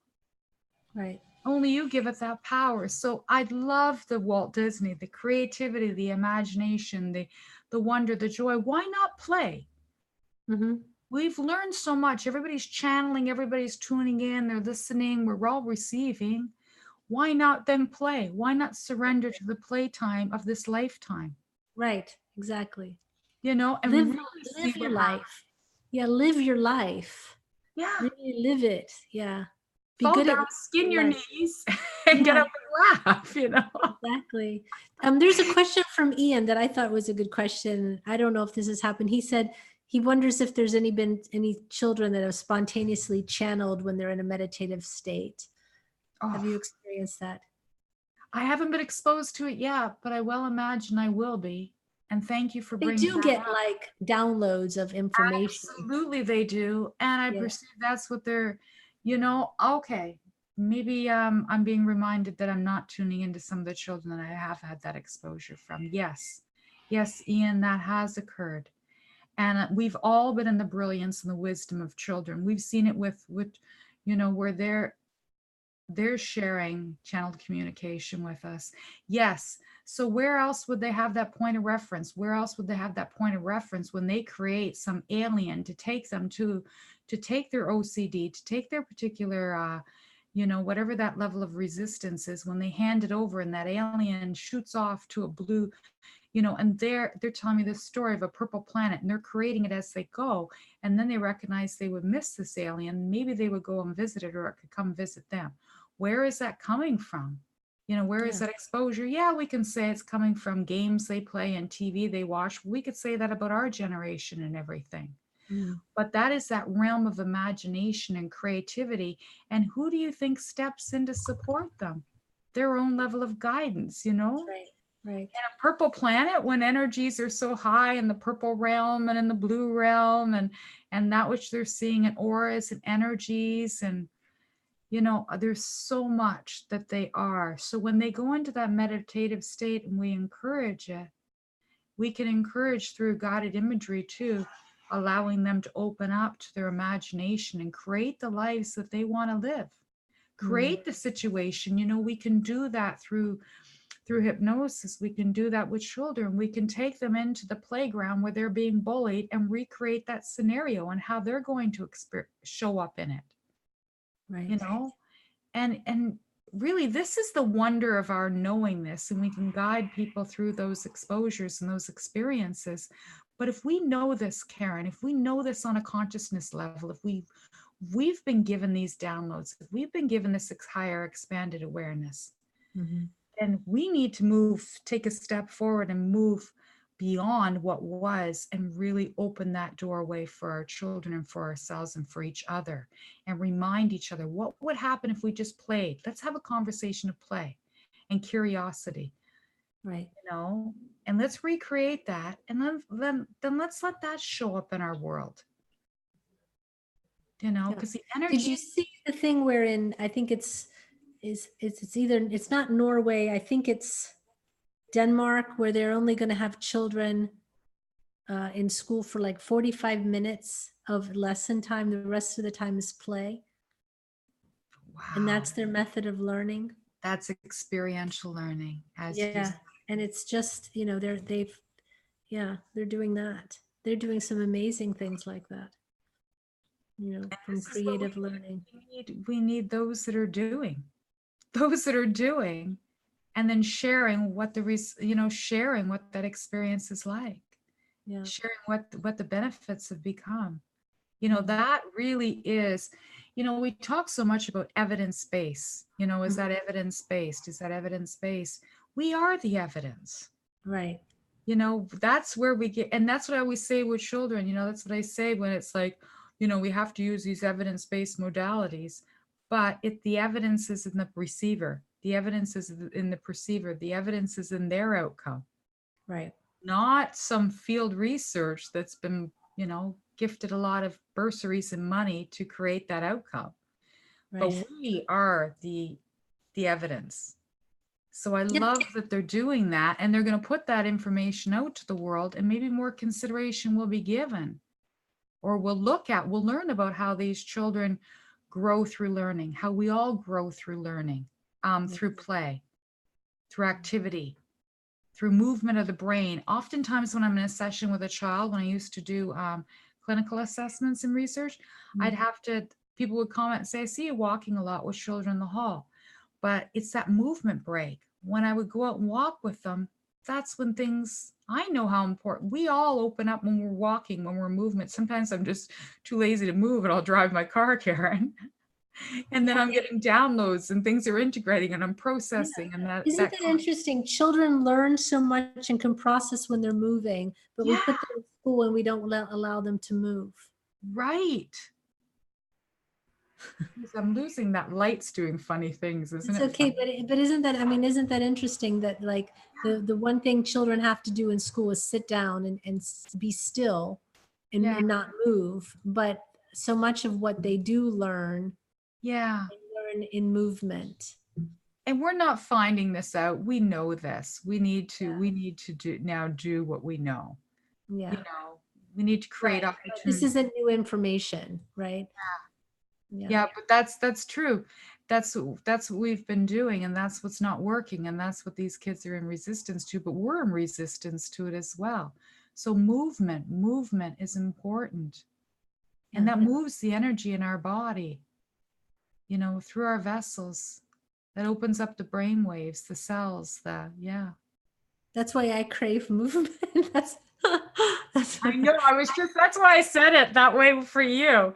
Yeah. Well, I have a desk that lifts up and I can stand up, and I do stand up sometimes the whole day and don't sit down because I can like kind of bop back and forth and move and stuff so that I'm not just in a seated position, because that being stuck in that way is very, I want to move.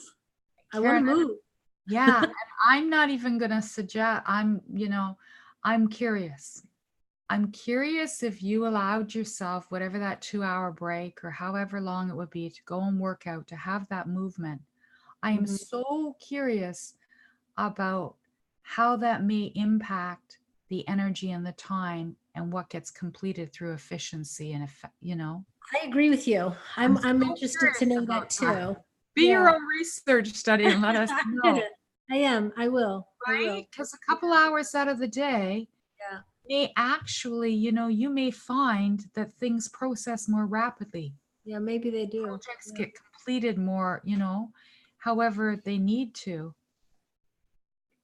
Yeah, I think you're right, because it's too much now. It's too much of, And you've been doing it that way for several months. So I would say that was, you've got a good baseline for your research. This is where I'm at. And now I'm going to introduce something different and see what that outcome creates. Yeah, I think so. I think that's what I expected is that I would find some time in the day that I could do that. And what's happened, it seems like, because I don't know when I'm going to be busy in the work that I'm doing. Yes. I haven't felt the comfort to leave. Right. Thinking, oh, I may need to be available at this moment. If I'm not available, so, but I should just section off a time for myself. And if I miss it, I miss it. And hopefully it'll show up at another moment, So, or you'll make it work and you'll discover that you didn't miss anything in the absence of, like you'll do it and discover you didn't miss out anything in time with the other commitments. Yeah. It's I get that, Karen, because I've been a little bit, I was just actually, we must have been tuning in. I was thinking about how much I'm beginning to crave movement myself. Mm-hmm.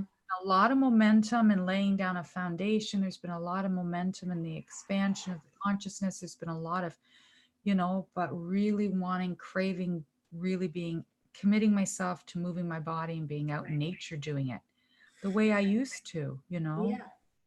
Yeah. Don says use your smartphone and pedal, but the thing is to get away from the computer, even the smartphone computer, and to out in the community. Yeah, get away from the technology for just a few moments. Yeah. Just to have me, myself, and my thoughts and my focus on what I'm doing, as opposed to exercising but being focused on something else. Yeah. You see people at the gym and they're working on their smart. I just want to be there and just do that.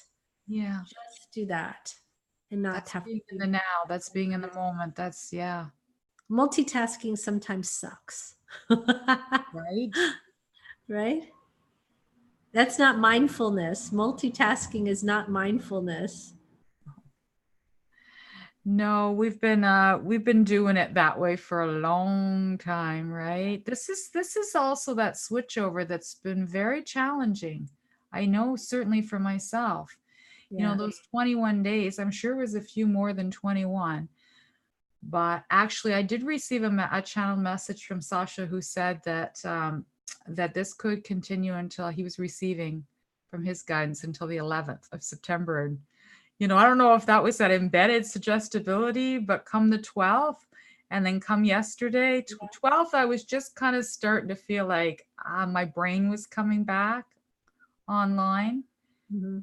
And then the 13th yesterday, when you fired me up and said, do you have your bio? I'm like, oh. This is my childhood expression, everybody, and I really mean it as a child. Oh, crap. So I got up and I started like, I'm like, okay. And then it put me in that space of like, it's all channeled work now. You realize you're expanding less energy. This is a switchover. Less energy is coming from the human. It was like having to make that switchover. Okay, am I going to spend time worrying about this? Am I going to spend time ruminating on this? Am I going to spend time exhausting my energies around what am I going to pull from this space and that space and how am I going to merge and blah, blah, blah? Or am I just going to like come into who I really, truly, divinely am? Right. Allow myself to anchor in these energies, become present in the moment and listen. And listen and remove all the other distractions. And it was so much more fun. And I found that it was so fun that I kept going. Like, yeah, and you know what? It wasn't work anymore. Yeah. It wasn't the way that it was the doing. So maybe that's what that 21 days of no operation was meant for. Yeah. To know that when we're working from this space of mind and driving through those, those human instincts to do, right. we're really pushing a shell up a mountain. It's really tough. Yeah. Yeah. We're at the end of our time. Oh my gosh. It was fun. I hope everyone else appreciated the communication. I loved it. I just loved the connection, the sharing. Well, I think we should have you back and maybe have you channel next time. Yeah. And I perceived some channeling broke through. That's the thing, Karen. There's no separation, right? Exactly. Yeah. So we'll have you back and then we'll focus on channeling. But I know some channeling came through, but just focus because people have some questions that probably, are answered better, not better, but answered in a different way through different beings, and people want to experience that as well. And if anyone is interested to book a session, then you can come back and you can share what that experience was like. I put all your information in the YouTube thing with your bio and your stuff. It's there so people can see it and they can get in touch with you. And your group is the Illumination Network. So people, if they want to on Facebook, Network, it's been a little bit dormant. I have to, it's been really kind of dormant. But again, you got to give back to yourself. Otherwise, you're just showing up. Exactly. And you're not authentic in that showing up, and then no one receives. So come in and shine your brightest light. If that's your desire, then share who you are, share your consciousness, share your highest joy. Just share your passion, share whatever it is you do that you offer, and light the room up. It's really a portal of light. Just bring yourself in and share the light, Yeah. Thank you. Oh, thank you, Karen. Thank you, everyone. Mwah. It was beautiful. Wonderful talking to you. So Thank you. You as next well. week will be Jim. He'll be back, and we'll pick it up there. We'll pick up the conversation there. But Tammy, so much. Thank you so very much You. for Thank this. you.